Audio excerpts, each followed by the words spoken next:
keislaman seseorang, dia meninggalkan perkataan, perbuatan yang tidak manfaat.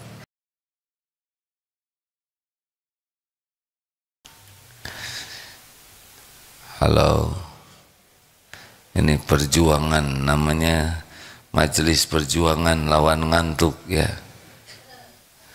Tidak hanya adik-adik sebetulnya, bapak-bapak juga pada ngantuk. Bukan hanya bapak-bapak dan ibu-ibu, yang ceramahnya juga ternyata ngantuk. Lanjut. Jadi nanti maaf ya, kalau ada orang bicaranya hati-hati, selalu dipertimbangkan, sehingga yang keluar membuat kita ingat kepada Allah, membuat kita nambah ilmunya, membuat diri kita tergerak, dan membuat kita mendapatkan solusi.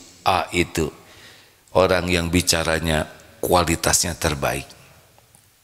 2, ini level yang kedua adalah orang yang biasa-biasa. Tadi yang utama. Apa cirinya?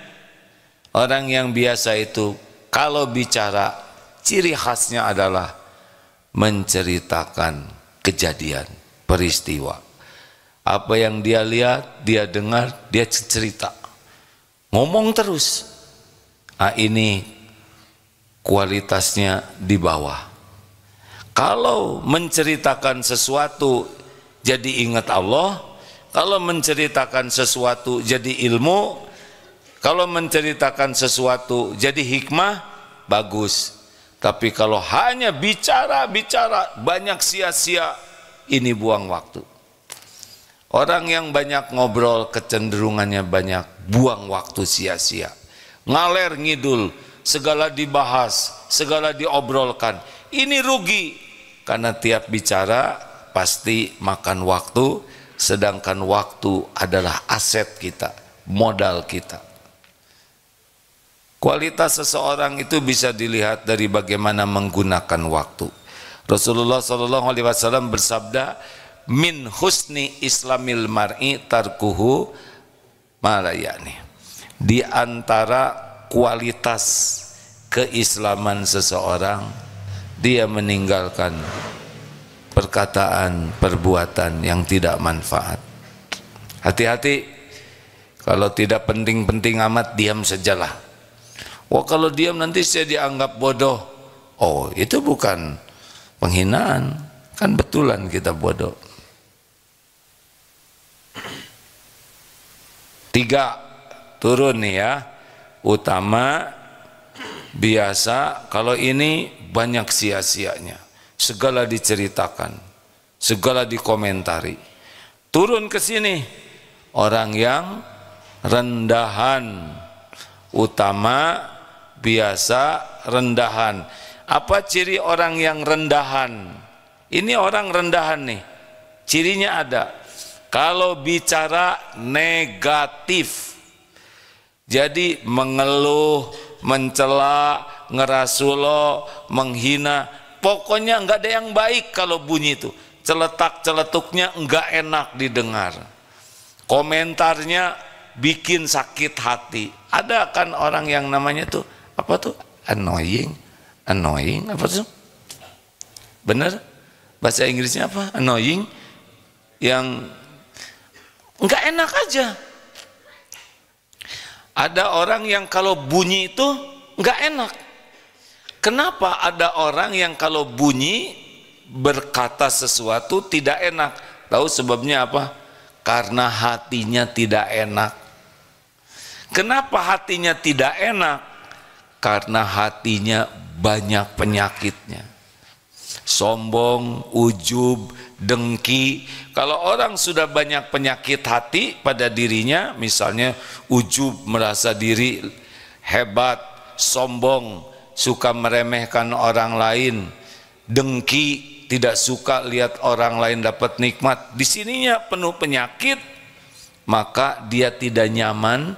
Kalau ini tidak nyaman, maka perkataan yang keluarnya juga celetak-celetuknya, komentarnya, nanyanya, jawabnya, nggak ada yang enak didengar. Pernah dengar tidak yang begitu? Nggak enak aja. Pokoknya kalau dia ngomong tuh nggak enak aja. Ini khas sekali. Kenapa? Karena memang dirinya tidak enak hatinya. Kayak orang yang iri gitu ya. Terus ada temen nilainya bagus, nilai segitu pasti nih traktir gurunya. Tuh suudon, nggak enak. Wah, dia tuh punya motor baru, nyicil gitu, nggak enak. Pokoknya orang yang hatinya berpenyakit, khasnya adalah ngomongnya itu nggak enak. Wajahnya juga nggak enak dilihat kalau ngomong tuh, dan nadanya juga nggak enak. Pernah dengar nggak yang begini nih? Yang dari bangun tidur tuh nggak enak aja, celetak-celetuknya tuh bunyi aja, tapi nggak ada yang bagus bunyinya. Ini namanya orang yang apa, Didin? Rendahan.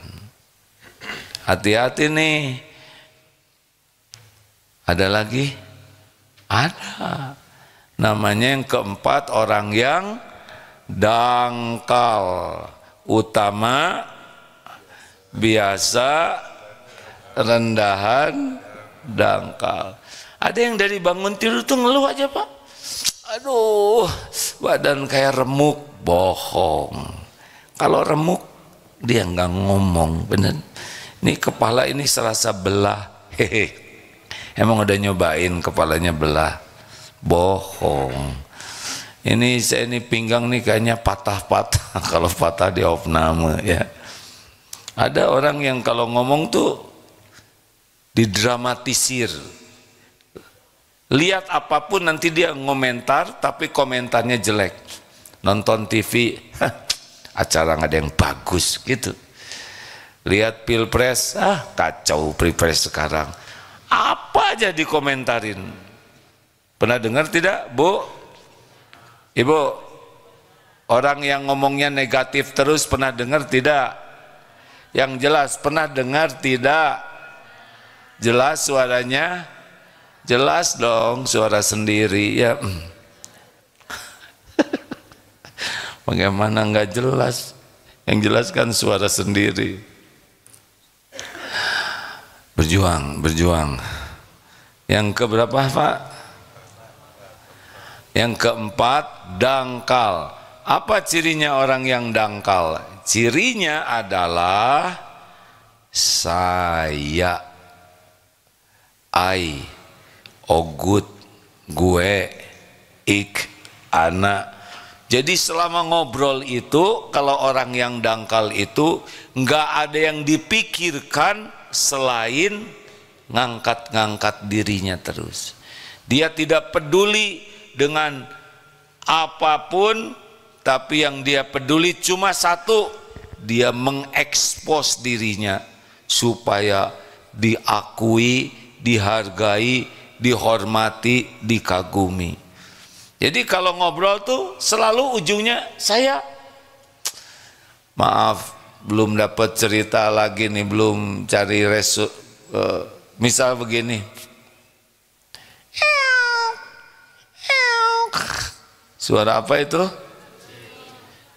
Suara Aagim tahu, suara kucing. Dulu saya menggonggong, Pak, au, suara anjing. Aduh, saya tersinggung, Pak. Salah sendiri, namanya senjata makan Tuhan. Itu suara kucing. Lucu deh kucingnya, bulunya panjang kayak singa. Saya tahun lalu sudah pernah ke Singapura. Nggak nyambung kan? Jadi apa aja ujungnya tuh pasti ke saya.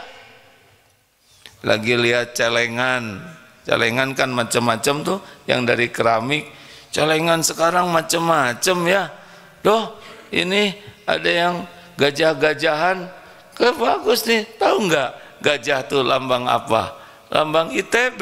Suami saya kan lulusan ITB, keluarlah dari celengan itu keluar. Jadi apa aja pasti ujungnya saya. Dan kalau orang sudah cerita tentang dirinya, saya, pengalaman saya, ibadah saya, anak saya, harta saya, bisnis saya, kalau udah saya yang dominan disebutkan, hampir dapat dipastikan plus bohong. Di upgrade, dibagus-bagus, kecuali berat badan lah yang jarang di upgrade-nya. Berat badan saya itu dikurangin dan cicilan saya. Tapi kalau sudah yang lain-lain, itu gimana ya anak saya tuh ya, dah. Padahal dia tuh cuman sehari tuh cuman belajar menghafal Quran tuh cuman sejam, tapi dia bisa menghafal 2 lembar. Aduh, upgrade ya. Kata anaknya, enggak lah bu, itu mah cerita ibu aja. Hati-hati loh, cerita anak itu kecenderungannya pakai bohong. Waktu saya umroh ya, udah. Itu waktu saya tawaf itu, nah udah. Kalau saya udah cerita, tiba-tiba orang tuh pada menyingkir. Pastilah nyingkir, karena ada yang mau ngebersihin ya. Tapi nebeng terus. Saya ketika saya cium Hajar Aswad, saya terdesak-desak. Tiba-tiba ada tangan dari atas berjanggut, padahal askar, tapi dia ingin seakan-akan ditarik oleh malaikat. Bohong terus. Ketika saya cium Hajar Aswad, ternyata dia membalas ciuman saya. Lihat sampai jeding, karena dia kebentur ke besinya, dan dia anggap sebagai ciuman balasan. Astagfirullahaladzim. Hati-hati, bukan tidak boleh menyebut saya, tapi goalnya apa dari nyebut saya. Hati-hatilah kalau sudah menceritakan diri, prestasi, nilai dan sebagainya, kecenderungannya adalah ngebohong, pakai bohong. Yang paling aman sudahlah, nggak usah segala diceritakan. Dengar ya, kalau kita disukai orang, terus kita cerita tentang kebaikan prestasi kita, dah orang udah suka, ya nggak? Mau ngapain lagi? Sekarang orangnya sebel ke kita, terus kita cerita tentang prestasi kita, dia makin enak. Ya, sudah. Lalu bagaimana cara bicara yang baik? Bagaimana santri, apa rumusnya? BMT Tensofales. Ini beda pisan dengan Kiai betulan mah. Kemarin mah kitab kuning, ini kitab coklat. BMT apa B-nya? Benar. Kalau bicara benar niatnya, benar isinya. M-nya apa? Manfaat. T-nya apa? Tidak menyakiti. Benar, manfaat, tapi nyepet. Jangan. Tensofales apa? T-nya tenang, so-nya sopan, fa-nya fasih, L-nya lembut, S-nya secukupnya. Duh, Bapak rajin sekali nih, Masya Allah. Alhamdulillah. Bicaralah kalau yakin benar niatnya. Kalau di dalam ilmu kehati-hatian, intinya 3 sih. Tanya, apa niat saya bicara? Ada 3 Pak pertanyaan pada diri itu. Apa sih niat saya bicara? Pamer, sok pinter. Kan ada yang bicara tuh mau pamer, sok pinter, sok berwawasan luas, sok serba tahu. Ada tuh orang yang bicara tuh, padahal dia juga nggak begitu ngerti. Cerita sepak bola, dia detail sekali, seakan-akan dia yang jadi bolanya. Cerita kuda, Dia cerita kuda segala macam, seakan-akan dia jadi kudanya. Bukan atau anak kuda ya. Pokoknya ada orang yang pintar aja dalam segala hal, pengen diakui orang, ini tidak pintar. Karena orang yang pintar, dia akan tahu kapan akan berbicara. Tanya, apa sih niat saya bicara ini? Apa sih niatnya? Tanya pertanyaan pertama kalau mau bicara, tanya apa? Niat. Apa sih saya bicara ini, untuk apa? Mau apa? Apa yang saya cari dari saya ngomong ini? Dua, pertanyaannya kalau mau bicara, isinya. Satu apa? Niat. Dua, ini benar tidak sih yang saya omongkan ini? Bicara itu kan dua hal, ilmu dan cerita. Ilmu dan cerita. Benar tidak ilmu ini? Cerita ini teh benar tidak? Ditambah-tambah tidak? Kejadian. Pokoknya kalau orang bicara tuh nggak jauh dari dua, ilmu dan kejadian. Yang ketiga, apa? Dampaknya. Apa nih?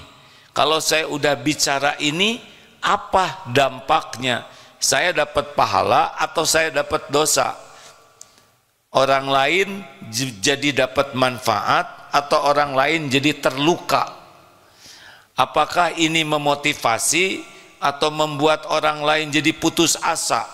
Tiap bicara ini ada dampaknya nih. Tanya, kalau belum yakin niatnya baik, belum yakin isinya benar, belum yakin akan manfaat, maka pilihannya adalah diam. Harus dilatih.